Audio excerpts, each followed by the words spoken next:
नवंबर के महीने में आप इस खाद को अगर अपने जेड प्लांट को देते हैं तो पूरी सर्दियों भर आपका प्लांट हरा भरा बना रहेगा। दो तरीके से आप ये खाद अपने प्लांट को दे सकते हैं, एक लिक्विड फॉर्म में और एक ड्राई फॉर्म में।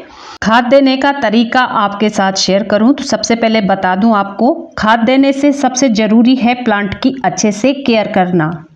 मैं अपने जेड प्लांट की केयर किस तरह से करती हूँ, जो मेरे सारे पौधों में बहुत अच्छी ग्रोथ है, तो वही टिप्स मैं आपके साथ शेयर करूँगी। नमस्कार दोस्तों, एक बार फिर से स्वागत करती हूँ आपका नई वीडियो नई जानकारी में। आज के टॉपिक में मैं आपके साथ शेयर करूँगी नवंबर के मंथ में आपने जेड प्लांट की किस तरह से केयर करनी है, जिससे कि आपका प्लांट पूरी सर्दियों भर हरा भरा बना रहेगा और बहुत अच्छी ग्रोथ आपके जेड प्लांट में भी होगी। जिस तरह से आप मेरे प्लांट्स देख रहे हैं, काफ़ी हेल्दी मेरे सारे ही प्लांट्स हैं। तो किस तरह से मैं अपने प्लांट्स की देखभाल करती हूँ, खाद से ज़्यादा ज़रूरी है हमें अपने प्लांट का ध्यान रखना। तो सबसे पहली बात, अपने प्लांट को अच्छे से आपने ग्रोथ करानी है, इसको घना और बुशी बनाना है। तो समय समय पे इसकी जो ब्रांचेस हैं उनको आप कट करते रहिए। कट करने से इसकी जो ब्रांचेस हैं उनमें नए शूट्स निकलते हैं और हमारा पौधा काफ़ी घना होता है। अगर आपके पौधे में ज़्यादा ग्रोथ नहीं है, छोटे से गमले में लगा है, तो आप इस तरह से पिंचिंग कर सकते हैं। पिंचिंग करने से काफ़ी घना ये पौधा हो जाएगा, जो देखने में बहुत ही खूबसूरत लगता है। तो इसी तरह से आप अपने पौधे का ध्यान रखिए। इसको घना करने के लिए लगातार आप पिंचिंग पौधे पे करते रहिए।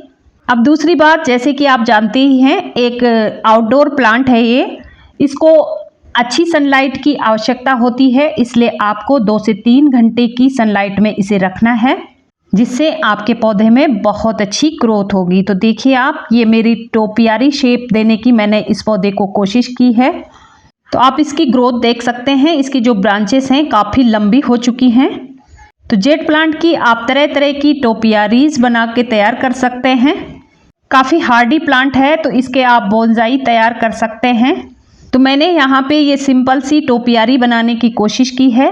2 पौधे मैंने लगाए हैं, एक वायर की सहायता से मैंने इसको बांध के गोलाई में शेप दी है। आप देख सकते हैं कितनी अच्छी ग्रोथ इसमें है। अब इसको शेप में ढालने के लिए हमें बराबर इसमें पिंचिंग करनी है। अगर ब्रांचेस ज़्यादा लंबी हो गई हैं तो आप कट कर सकते हैं इनको। तो जेड प्लांट को आप किसी भी शेप में ढाल सकते हैं, लेकिन लगातार इसमें हमें काम करना होगा। जब भी हम प्लांट की टोपियारी बना के तैयार करते हैं, तो जैसे जैसे इसकी ब्रांचेस बढ़ती हैं, इनमें ग्रोथ होती है, तो हमें कट करना पड़ता है ताकि अच्छे शेप में हमारा प्लांट रहे। तो इस टोपियारी में जो भी एक्स्ट्रा ब्रांचेस हैं उनको मैं कट कर दूंगी, जिससे कि काफ़ी सुंदर हमारी टोपियारी लगती है। तो देखिए आप, मैंने इसकी जितने भी एक्स्ट्रा ब्रांचेस थी उनको कट कर लिया है कुछ इस तरह से, जिससे कि हमारा पौधा एक अच्छी शेप में आ जाता है। तो इन बातों का आप ध्यान रखते हैं तो आपके प्लांट में भी बहुत अच्छी ग्रोथ होगी। तो मनचाहा आकार हम इस पौधे को दे सकते हैं। काफ़ी हार्डी प्लांट होता है ये। एक अच्छी शेप में हमारा प्लांट अब आ गया है। अच्छे से इसकी सारी ब्रांचेस हमने कट कर दी हैं। अब इसमें जो भी एक्स्ट्रा खरपतवार उग गए हैं उनको भी हम इस तरह से हटा देंगे। इसकी गुड़ाई अब हम करेंगे। समय समय पे आपने पौधे की गुड़ाई करनी है, जिससे कि पौधे की जड़ों में अच्छे से ऑक्सीजन पहुंचती है, जिससे पौधे की अच्छी ग्रोथ में बहुत मदद मिलती है। अब हम अपने पौधे को देंगे खाद। तो खाद देने के लिए, जैसे कि ये टोपियारी शेप में पौधा है, तो मैंने बीच में इसकी गुड़ाई कर ली है। अगर सिंगल पौधा आपका लगा है तो साइड में आपने गुड़ाई करनी है। मिट्टी को साइड करके भी आप खाद दे सकते हैं, लेकिन इस तरह से आप दीजिए तो बहुत ही अच्छे रिजल्ट आपको मिलेंगे। तो मैंने कुछ मिट्टी गुड़ाई करके निकाल ली है, जिससे कि आप देख सकते हैं जो प्लांट की एरियल रूट हैं हमको दिख रही हैं। अब हम खाद देंगे तो बहुत ही अच्छे से ये अपना पोषण ले लेंगी। जितने भी जड़ें हैं बहुत अच्छे से इनमें खाद पहुंचेगी और हमारे प्लांट में अच्छी ग्रोथ होगी। तो देखिए, खाद में मैंने लिया है नॉर्मल नाइट्रोजन युक्त खाद आपने अपने प्लांट को देनी है। इस पौधे को खाद देने का सही समय होता है सितंबर और अक्टूबर, और गर्मियों की बात करें तो फरवरी में। तो ड्राई फॉर्म में ये खाद आप दे सकते हैं अपने पौधे को। तो यहाँ पे नॉर्मल मैंने खाद पहले दे दी थी, इसकी वीडियो भी मैंने आपके साथ शेयर की थी।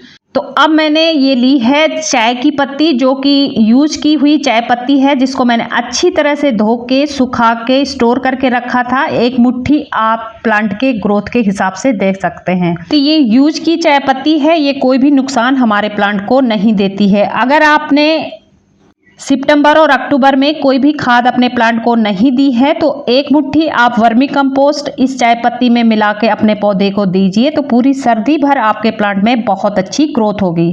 अब यहाँ पे कोई भी फंगस हमारे प्लांट पे ना लगे, इसके लिए मैंने थोड़ा सा फंगीसाइड इस मिट्टी में छिड़क लिया है। आप यहाँ पे हल्दी का भी इस्तेमाल कर सकते हैं। अब जो मिट्टी निकाली थी ऊपर से हम इस मिट्टी को फिल कर देंगे, तो बहुत ही अच्छा न्यूट्रिशन हमारे प्लांट को इससे मिल जाएगा। पूरी सर्दी भर प्लांट में अच्छी ग्रोथ होगी।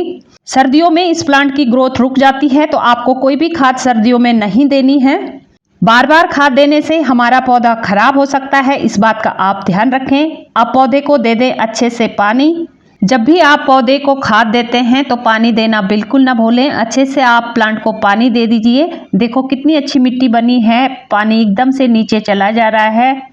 इस तरह की मिट्टी में जब जेट प्लांट लगा होता है तो प्लांट की ग्रोथ अपने आप ही अच्छी होती है, क्योंकि ना तो प्लांट की जड़ों में पानी रुकता है ना ओवर वाटरिंग होती है। तो बहुत अच्छे से इसमें पानी की निकासी हो जाती है। अगर आपके साथ फिर से वीडियो शेयर करनी है मिट्टी किस तरह से बनानी है जेट प्लांट की, तो आप कमेंट कीजिए, मैं बहुत ही जल्दी आपके लिए मिट्टी की वीडियो लेके आऊँगी। तो ये देखिए आप, अच्छे से हमारे प्लांट में ये पानी हमने दे दिया है। अब हमने अपने पौधे को ड्राई फॉर्म में खाद दे दी है कि जो कि धीरे धीरे हमारे प्लांट पे असर करेगी और हमारे प्लांट में बहुत अच्छी ग्रोथ होगी। अब बात करते हैं लिक्विड खाद देने की। अभी मौसम में इतनी ठंडक नहीं है, आप अपने प्लांट को खाद दे सकते हैं।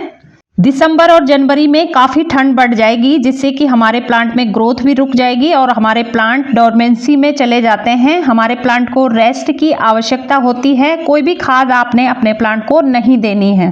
तो सर्दियों में पौधे अपने आप को बचाने के लिए जो उनका डोरमेंसी पीरियड है, सुप्त अवस्था आप उसे कह सकते हैं, पौधे सोए रहते हैं, उनको कोई भी डिस्टर्ब हमें नहीं करना है। किसी भी तरह की खाद की आपको आवश्यकता नहीं होगी अपने पौधे में। काफ़ी सारे हमारे गार्डनर्स फ्रेंड कितनी सारी वीडियो डालते हैं कि अपने पौधे को आपने ये खाद देनी है, वो खाद देनी है। किसी भी खाद को देने की आपको बिल्कुल भी आवश्यकता नहीं है। सर्दियों में 2 महीने आपको कोई भी खाद नहीं देनी है। तो यहाँ पे मैं पौधे की गुड़ाई करके मिट्टी आपको दिखा रही हूँ। तो कितनी ड्राई ये मिट्टी है, इसके बाद भी मैंने इसको देखो पानी नहीं दिया। तो आप देख सकते हैं पत्तियों में कितनी चमक है। तो आपने हमेशा ध्यान रखना है कि इस पौधे को आपने मिट्टी सूखने पे ही पानी देना है। तो अब बात कर लेते हैं इसे लिक्विड फर्टिलाइज़र देने की। तो ये चाय पत्ती का पानी है।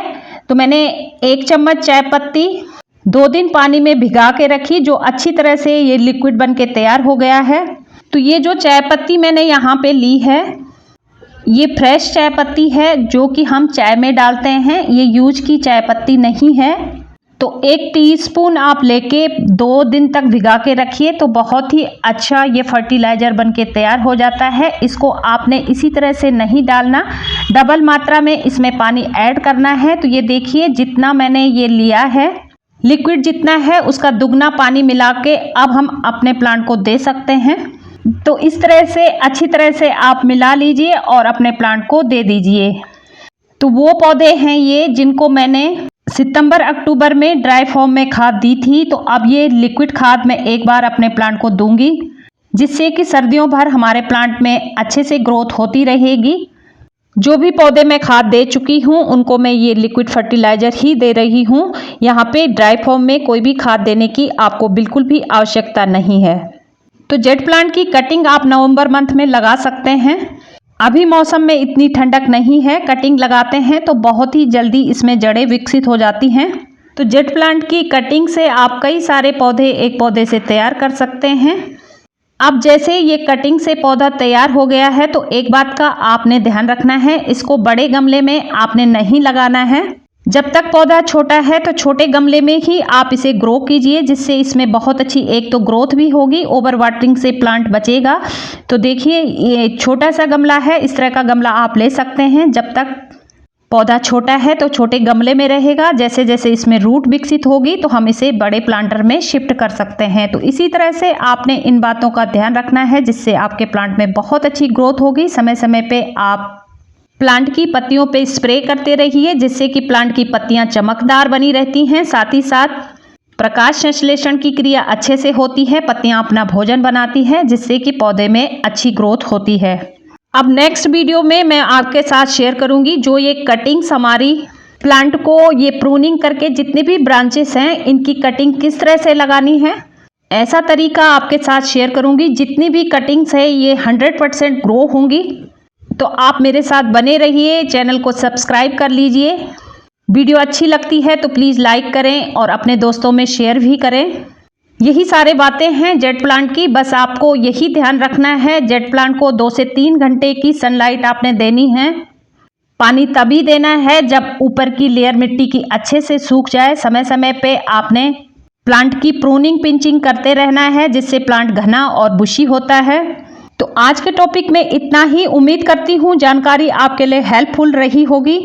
तो मिलते हैं नए टॉपिक के साथ, तब तक के लिए thank you so much. Happy gardening.